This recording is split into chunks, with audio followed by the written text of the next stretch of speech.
Ooh, ooh. Coyotes howling. This was a story that was told to me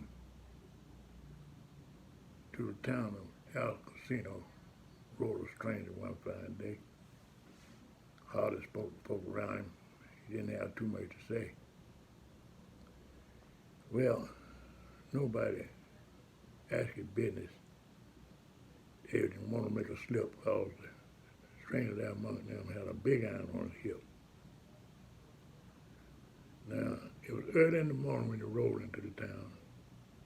Came from the south side. He was slowly looking all around.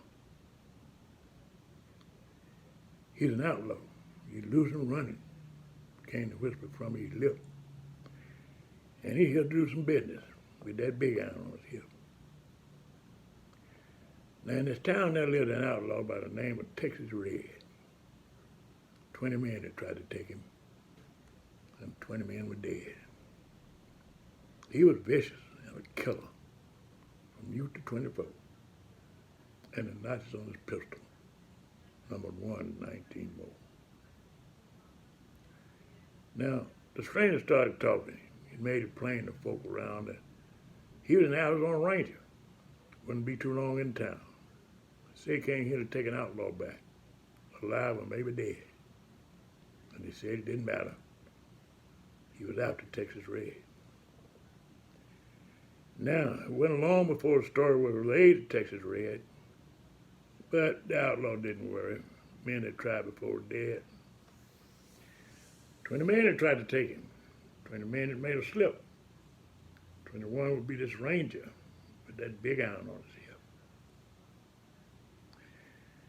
Well, the morning passed so quickly it was time for them to meet.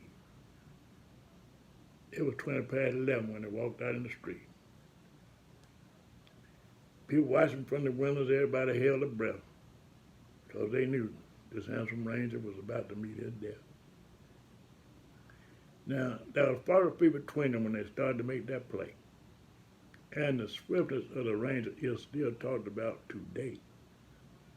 Texas Red did not clear leather when a bullet clipped and ripped, and the ranger's aim was deadly with that big iron on his hip. It was over in a moment, and the crowd had gathered round. There before them lay the body of the outlaw on the ground. Now, he wasn't long living, but he made one fatal slip. He tried to match that ranger with that big iron on his hip.